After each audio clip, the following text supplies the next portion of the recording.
first it was Juwan Howard, possibly Jason Kidd, and Monty Williams was the big name that the Lakers gave a second interview to. And then obviously Ty Lue, and we understand the connections between Ty Lue, former Laker, obviously coached LeBron to a championship in Cleveland. But to get that news yesterday, though, Tanya, that these two just walked away from the table, like it was disrespectful of an offer that Ty Lue felt that he received from the Lakers. Like, where do the Lakers go from here right now in their coaching search? Yeah, it was really weird yesterday because I think right before I got the call that the Lakers were moving on, I had also heard that Ty had just kind of thrown up his hands with it, but that he also expected that a deal would happen. Right. So I think there were a lot of really surprised people. The Lakers are interviewing Frank Vogel today.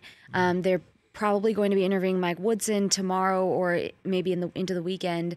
And then they're also interested in Lionel Hollins. Right. And they're still thinking about Jason Kidd and Juwan Howard. Jason Kidd wasn't really that serious of a candidate going in, but it sounds like he impressed them in his interview and that they're really giving him a second thought. But my big thing is Monty Williams got the second interview, right? Ty Lue got the second interview.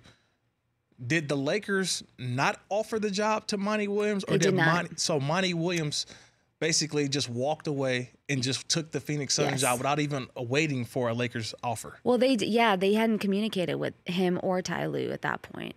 And once he took the job with the Phoenix Suns, then they were like, okay, now let's move toward. I mean, what we had heard was that they were always planning. Ty was always ahead of Monty in their estimation, but they hadn't, it's been a very slow and deliberate process, and what I keep being told is that was always the plan. They didn't want to rush into anything. From a PR standpoint, if they don't want it to seem like they're rushing into Ty Lue, then maybe it makes sense to wait until Monty gets a different job. I mean, it's all moot at this point because Ty's obviously not going to be their coach. You can follow her on Twitter at Tania Ganguli, the LA Times beat reporter for the Los Angeles Lakers, in studio here on the Rich Eisen Show. Kirk Morrison filling in for Rich. But Tanya, that's two guys now that kind of have walked away from the Lakers. Like, is this not the job that a lot of people in Laker land or within that Lakers organization still feel is a prized job in all of the NBA?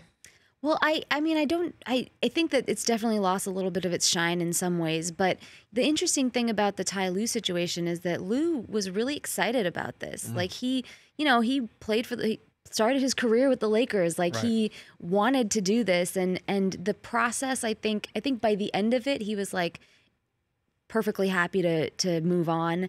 And from the Lakers' perspective, they also felt like, as they were talking to him, I mean, there was a reason that they wouldn't go up from 3 years to 5 years. He wanted a 5-year contract. They were only offering 3, and the money wasn't really right.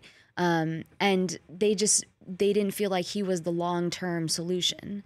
So if you're looking for someone that's going to be your coach even beyond LeBron James, from their perspective, that's what they didn't feel like they had that here.